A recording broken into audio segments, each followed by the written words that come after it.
All right, if you're selling a home in probate in Sherman Oaks, selling a home through probate in Studio City, or selling a home through probate in Encino, or anywhere across the San Fernando Valley, I made this video for you. I'm Alan Taylor with Compass, and I work with attorneys and administrators when it's time to sell a family home through probate. Now, when it comes time to selling probate real estate in Sherman Oaks or Encino or Studio City, there are several things that you need to know to make sure you handle this sale properly and in line with the rules of the California Probate Code, which governs the administration of estates, wills, trusts, and conservatorships in California, applying to estates exceeding $208,850. I work with families all across Los Angeles who are trying to understand how to sell homes through probate and, how to move forward without creating unnecessary stress or conflict when so much of it already exists. And the last thing someone wants is for the real estate portion of this complicated life transition to be the difficult part. And most people aren't looking for pressure, they're just looking for clarity and someone with experience to handle these important types of sales.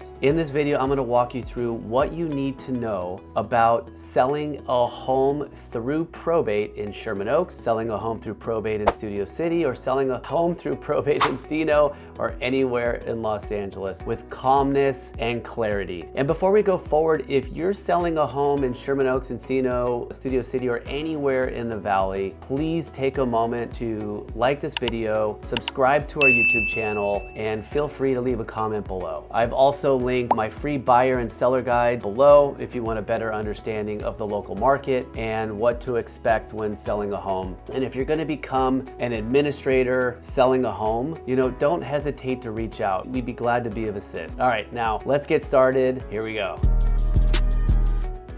All right, here we go. So simply put, a probate sale is the sale of real property through the probate court, which is required by law when someone passes away intestate, meaning the decedent's property was not held inside a living trust, which is the legal instrument to specifically bypass probate and automatically transfers the property directly to a successor trustee who can keep, sell, or rent depending on the terms of the trust. The California Probate Court exists specifically for the purpose of settling estates when the decedent is not there to explain their wishes. Confusing part is, well, if there's a will, then why do we need probate? A will does not avoid probate. It's the set of instructions that the probate court uses to legally transfer the assets, validate the document, and appoint an executor. And when there's only a will, a probate court steps in to formally transfer ownership of its assets and held the decedent's sole name,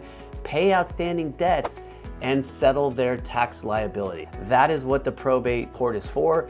And if you want to avoid this probate process, which is really expensive, by the way, we're talking thousands and thousands of dollars and a lot of unnecessary time and delays talking with attorneys, make sure you have your home set up in a living trust. All right, so when it comes to real estate, the easiest and most simple way to avoid probate is to create a revocable living trust, transferring ownership of the property from your name individually into a living trust, right? You remain the trustee and maintain control over the property during your life. And upon death, the appointed successor trustee distributes the property to the named beneficiaries according to your wishes and not the court's. And this is a big however, a poorly structured or disputed trust can still lead to conflict and probate. And while it aims to bypass the court, litigation may still occur if the beneficiaries challenge the trust's validity or the trustee's actions. So if you want to do it right, make sure you're working with an experienced estate planning attorney. Communicate your intentions, open and clearly. Appoint a neutral or professional trustee if at all possible. And if you're looking for a referral to a great estate planning attorney, please comment below or shoot us an email and we'll be glad to provide you with a referral. It is very, very, very important that you work with a good estate planning attorney who knows what they're doing. All right, so here's the part you've been waiting for. Now, there are two distinct types of probate sales, full authority and limited authority. With full authority, the executor is given full authority by a judge based on the circumstances of the estate, including the facts presented, to hire a realtor and negotiate and accept an offer without court confirmation, giving the estate more control, flexibility, and certainty, which is much closer to how a traditional sale is run. When it's limited authority, typically the probate court appoints an administrator who can still market the property and accept an offer, but the final approval must come from the court, which introduces additional oversight and the possibility of competing bids.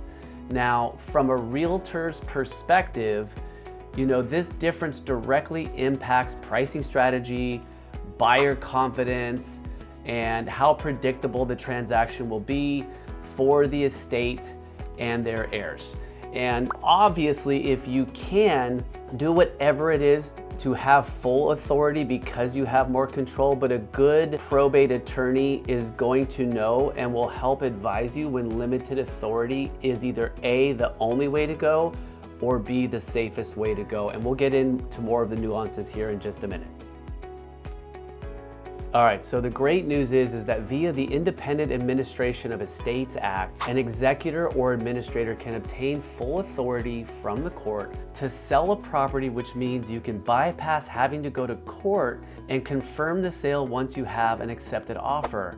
And this works much like a traditional sale, right? You select your real estate agent, you select the price. However, since it's through probate, the probate court appoints an appraisal referee who comes over, appraises the property to ensure the final sales price is not more than 10% less than the appraiser's value, and then you proceed to market. To say nothing of what needs to be done to prepare the home for sale, it's crucial to confirm the terms of the sale ahead of time so that when the property is marketed, buyers know how to proceed. And typically, what we do with probate sales with full authority, and especially in hotter real estate markets, providing all the disclosures and reports are upfront and advocating, buyers do their due diligence, including inspections ahead of the offer, can create more control for the estate, much like that of a probate with limited authority, which we're going to get into shortly. Without question, and most importantly, make sure your realtor uses the right paperwork for the deal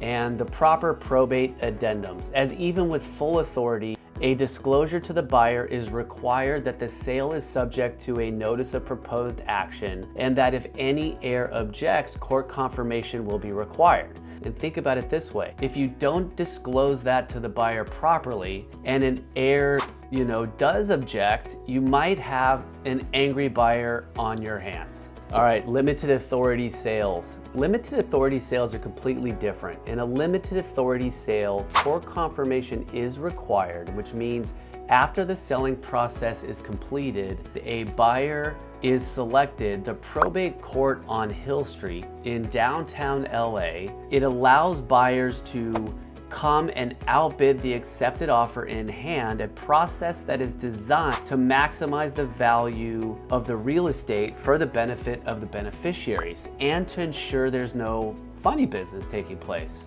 Right? Now here's the catch, right? Your attorney cannot petition the court for the confirmation hearing until the home has been marketed for a set period of time, a buyer is selected, and all buyer contingencies are removed. Because of this, it's customary for a seller, with the help of their agent, to revise the terms of the California Association of Realtors purchase agreement, and rather than afford buyers the right to inspect after the deposit has been made, demand that the buyers review all reports and disclosures up front and complete all of their inspections up front for their own knowledge only, and then, assuming they win the bidding process, bring a 10% non-refundable deposit in the form of a cashier's check made payable to the estate to confirm that they will not back out and the deal will close. So next, your attorney will petition the court for the confirmation hearing, and while you wait for that hearing,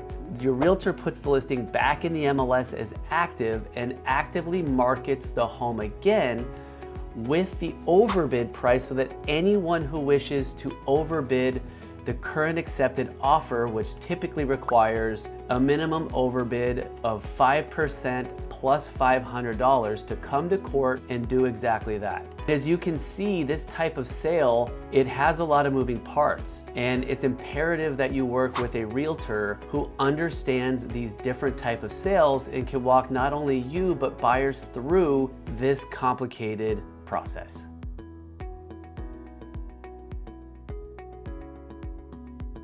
All right, so I'm going to answer a few questions that our viewers have asked and try to help everyone have a better understanding of how to do these probate sales. So what's the difference between a probate and a trustee sale? Typically in a probate sale, it obviously requires the probate court to be involved. If the house was held in the trust, then it's a trustee sale. The trust doesn't need to involve the probate court and they can proceed, which is why you need to have the house held in a trust. In a probate sale with full or limited authority, can I fix up the house before sale? Yes, you can always fix up the property for sale. I mean, there are some arguments in a probate that requires court confirmation. Just leave it alone, give it a cleaning, and just put it on the market. There are arguments that the more you get into touching the property, the more you're creating disclosure obligations for yourself. I'm of the mind that it's still real property. There are still beneficiaries. I had this one in Sherman Oaks where the lady came to me. It was her ex-husband. He passed away without the property held in a trust. And the beneficiary was the daughter who was going to go to college. And there was a lot of money tied up in that house, and there was a lot of upside in it, right? Get rid of the personal property, change the carpeting out, paint the walls, change the lighting, and just like make it look presentable. For a small amount of money, you can massively increase the value of the property and thus the funds that are going to be given to the beneficiary. So there's no right or wrong answer on it. You know, I have situations where the estate wants the least amount of liability possible. It's just to handle it as cleanly and easily as possible. In that particular situation, sometimes you do nothing and you put the house on the market. How long does it take to get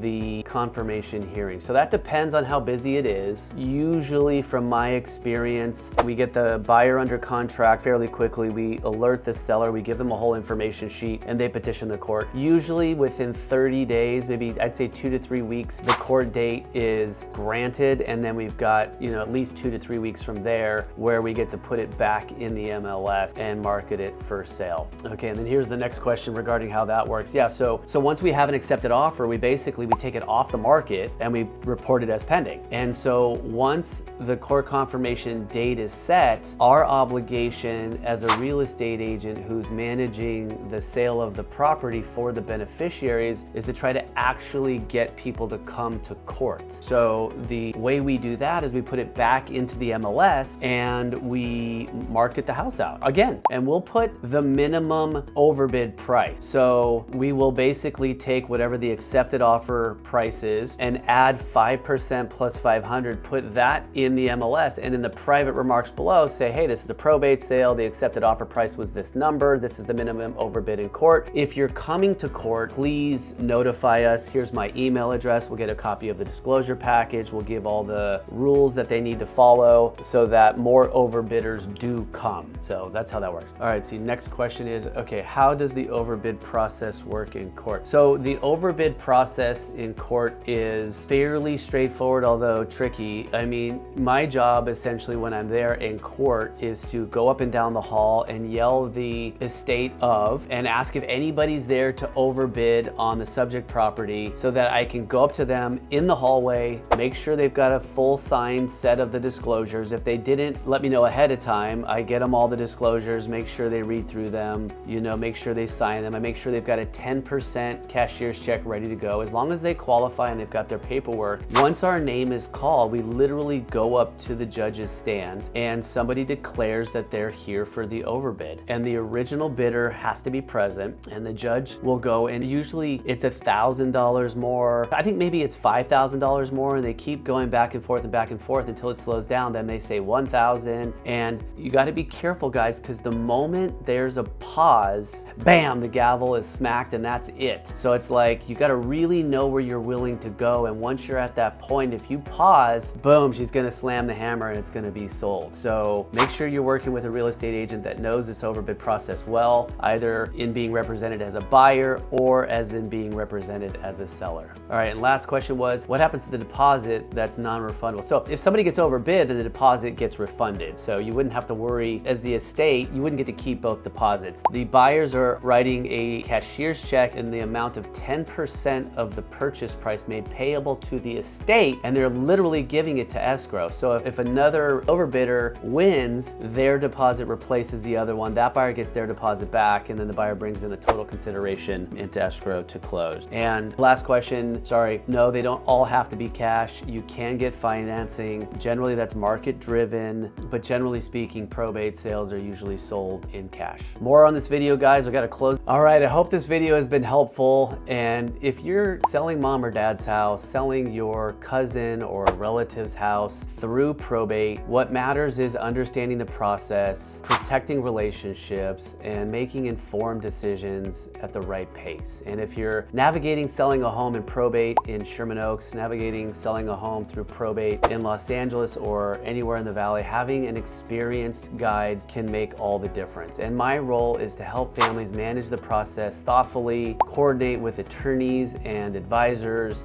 and position the property for the best possible outcome, all while keeping family relationships intact. If this video has been helpful, I'd love for you to give it a like. Please subscribe to our channel and leave a comment sharing, where you're watching from or what questions you have about trust and probate sales in Sherman Oaks and Los Angeles. Engaging with this channel helps me know what families need most, and it allows me to provide more practical advice for situations like yours. And if you're thinking about selling a home in Sherman Oaks, Studio City, Encino, or anywhere in the Valley, check out the links below for my free buyer and seller guides. They're packed with practical tips to help you navigate the market confidently. And thank you so much for watching, and I'm gonna record a trust series video that's coming to you next.